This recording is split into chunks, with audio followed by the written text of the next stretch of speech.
창세기 37장은 이제 요셉의 이야기, 요셉의 스토리가 나오게 됩니다. 오늘 첫 번째 우리가 생각해 볼 것은 이제 요셉은 정직한 청소년이라는 거예요. 그렇죠? 요셉 생각하면 우리가 항상 어른을 생각하잖아요. 그러니까 요셉은 오늘 말씀 보면 이제 청소년입니다. 우리 2절 다시 한번 읽어볼까요? 2절 시작. 야곱의 족보는 이러하니라. 요셉이 17세의 소년으로서 그의 형들과 함께 양을 칠 때 그의 아버지의 아내들 비라와 실바의 아들들과 더불어 함께 있었더니 그가 그들의 잘못을 아버지에게 말하더라. 아멘. 오늘 말씀 2절에 보면 특이한 말씀이 있죠. 야곱의 족보는 이러하니라 이렇게 시작을 해요. 야곱의 족보는 이러하니라 그러면 어떻게 해야 돼요? 야곱은 누구를 낳고 그의 아들 또 들은 누구누구를 낳고 이렇게 보통 시작됩니다. 이게 이제 족보가 다 그래요. 저 신약에 와서도 마태복음 족보, 저 아브라함과 다윗세자 쓴 예수 그리스도의 족보라 하면서 아브라함이 이삭을 낳고 이삭이 야곱을 낳고 야곱이 12아들 뭐 이렇게 쭉 나와야 되는 것이 정상이고, 지금까지 창세기에도 마찬가지로 저 아담의 족보에도 나오고 또 아브라함의 족보도 그렇고 에서의 족보도 그렇고 바로 앞에 족보가 다 이렇게 쭉 그의 자녀들을 쭉 얘기 누가 낳고 이렇게 나오는 것이 족보입니다. 그런데 야곱의 족보는 이러하다 그러면서 야곱의 아들들이 쭉 나오지 않고 야곱 스토리가 나와요. 요셉 이야기가 나와요. 요셉. 그렇죠?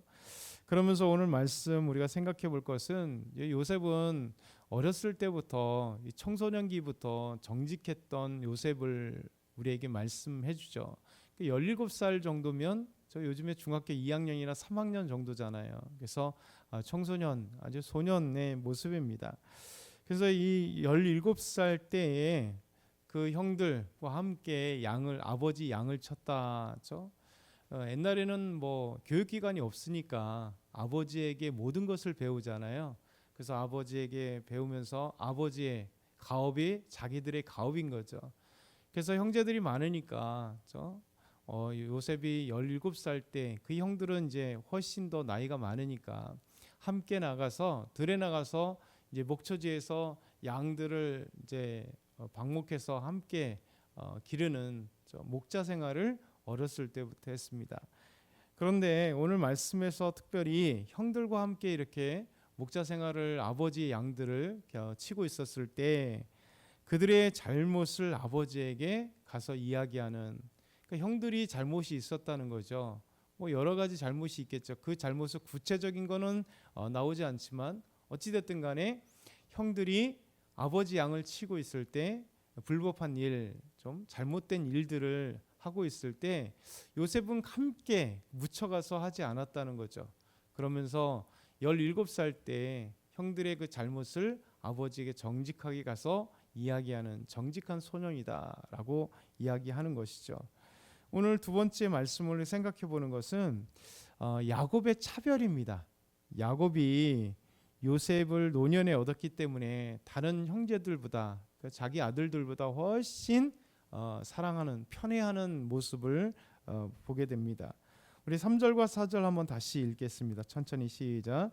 요셉은 노년에 얻은 아들이므로 이스라엘이 여러 아들들보다 그를 더 사랑하므로 그를 위하여 채색 옷을 지었더니 그의 형들이 아버지가 형들보다 그를 더 사랑함을 보고 그를 미워하여 그에게 편안하게 말할 수 없었더라.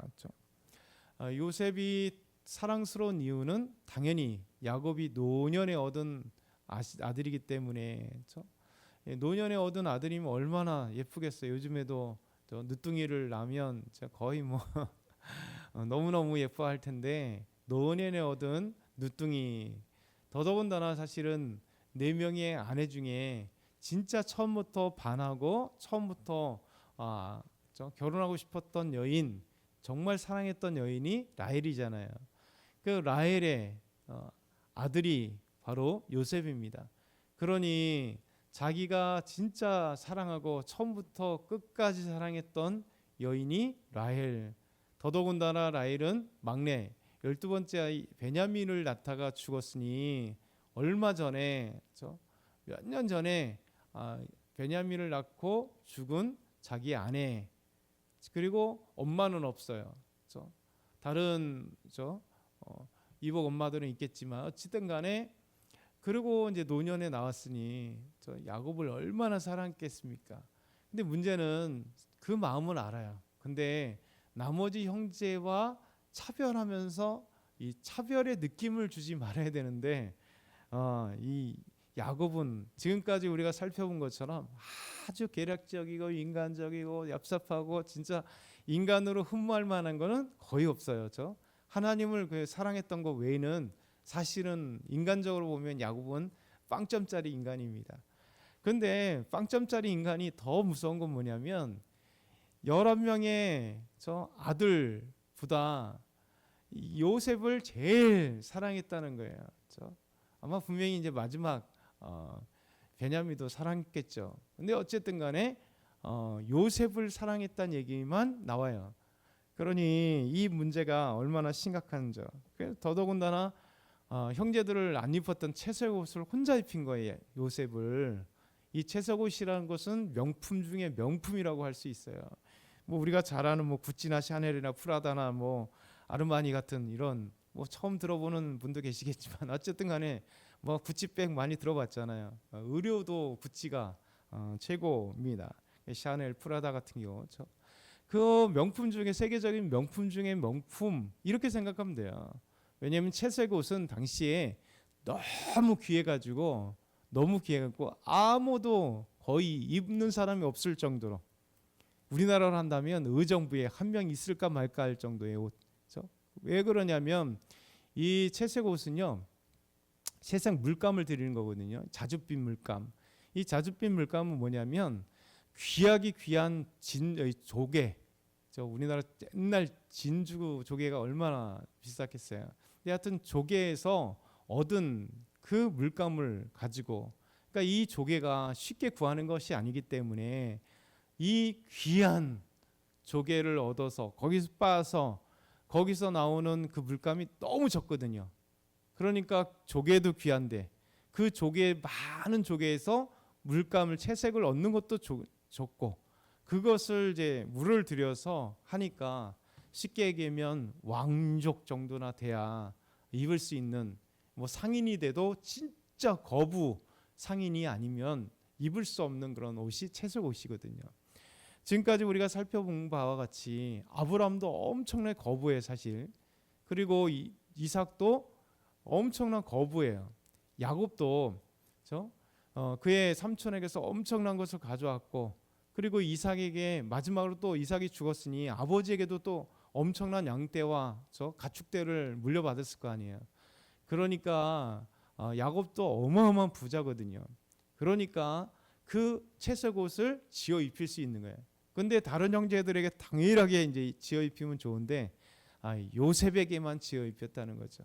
그러니 형들이 화가 이만큼 나지 않겠어요? 우리에게는 아무것도 없는데 내 동생, 우리 동생 이 요셉은 이 채색옷 아무도 이 가나안 땅에 입은 사람도 없는데, 근데 아들이 같은 목자인데, 근데 사실 이렇게 편애하는 것 때문에 모든 문제의 시작은 편애부터 시작됩니다. 그렇잖아요. 우리 가족 중에도 항상 문제 일으킨 게 뭡니까? 부모님은 분명히, 우리 부모님들도 그렇고 우리도 그렇고 자식들 편애하는 게 별로 없잖아요. 그렇죠? 우리는 동시에 사랑한다고 얘기하죠. 근데 자녀들은 느끼죠. 그렇죠? 똑같이 사랑해도 쟤는, 오빠는 형은 뭐 더해주고 나는 왜, 이런 게 자연스럽게 나오는 거잖아요. 똑같이 사랑해 준다고 얘기하는데도 우리는 사실 안 해도 보이지 않게 우리도 편애라는 것이 있긴 해요. 조금 더 사랑하는, 좀 더 예쁜 자녀가 있잖아요. 근데 대놓고 하면 안 되죠. 근데 이 요셉은 야곱이 아주 대놓고 사랑하니까 편애를 하는 거죠. 왜? 정직하죠. 그 형들이 기분 나쁘죠. 뭔가 잘못만 하면 달락 가갖고 아버지에게 일러 바치죠. 그리고 아버지는 자기 요셉에게 형제들 입지도 않는 그 엄청난 명품 중의 명품을 입히니까 얼마나 싫겠어요. 이게 바로 불행의 시작이에요. 요셉을 미워하는 불행의 시작. 더 나아가서 이제 세 번째 마지막으로 보면 요셉은요 꿈을 꾸는 청소년, 꿈을 꾸는 청소년. 이 꿈꾸는 것 때문에 형들은 화가 이만큼 나는 거죠. 왜냐하면 그냥 꿈꿨으면 화가 났겠어요. 그런데 항상 아버지에게 잘못을 갖다 고해바치죠. 아버지는 저 요셉만 사랑하죠. 그러니까 이렇게 막 불평이 원망이 이렇게 있는데 이 녀석이 꿈을 꾸면서 하는 얘기가 기분 나쁜 소리를 자꾸만 한다는 거죠. 그러니까 하나님이 주시는 귀한 꿈인데 이들은 그거가 중요한 건 아니죠. 오늘 말씀 6절부터 11절 10절까지 보면 두 번의 꿈을 꾸죠. 이 형들에게 요셉이 꿈을 꾸고 가만히 있으면 좋은데 또 형들에게 가갖고 여보시오 형들 내가 꿈을 꿨어요. 내 단이 곡식단이 있는데 당신들의 곡식단이 내게 절합니다. 그랬더니 얼마나 화가 나겠어요.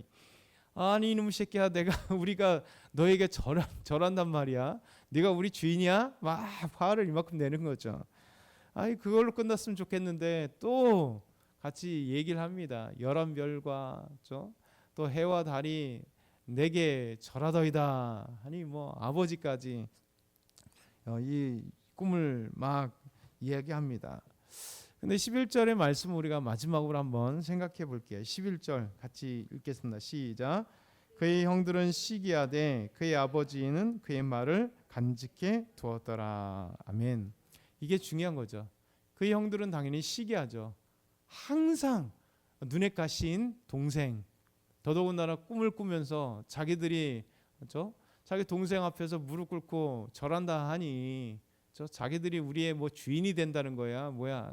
막 화가 이만큼씩 나는데 아버지 야곱은 인간적인 흠모할 건 아무것도 없는데 한 가지 딱죠. 하나님께 대한 것들은 있다는 거예요. 근데 오늘 이 말씀도 보니까 자기 아들 요셉이 꿈을 꿨는데 그 앞에서는 형들 앞에 우리가 너에게 절을 한다는 얘기냐, 너를 섬기게 네가 우리의 왕이 되겠냐 막 화를 내겠지만 그래도 형들은 계속해서 시기하고 절정에 달아오르지만 아버지는 야곱은 마음에 두었더라. 이게 되게 중요한 거예요. 마음에 두었더라. 그냥 꿈이 아니구나라는 사실을 알게 된 거예요.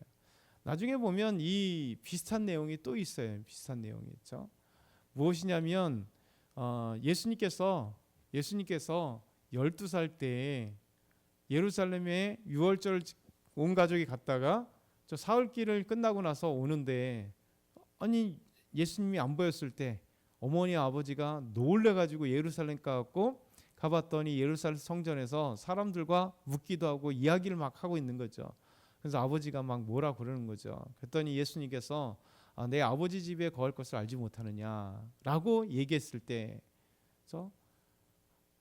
어머니 마리아는 그 말을 마음에 두었더라. 이게 중요한 거예요. 아버지는 몰라요. 근데 요셉은 몰랐으나 그런데 문제는 어머니 마리아는 그 마음을 예수님의 말씀을 마음에 두었더라. 이게 중요한 거죠. 그래서 우리 삶 가운데 오늘 요셉 너무나 잘 아는 말씀인데 우리 삶에 참 오늘도 이 말씀을 한번 잘 묵상하면서 오늘도 말씀 속에서 하나님이 우리에게 주시는 말씀이 뭘까? 이 말씀을 묵상할 말씀들이 뭘까? 한번 생각해 보면 참 많은 것들이 우리가 적용할 문제죠. 나는 우리 자녀에게 편애하고 있진 않는가?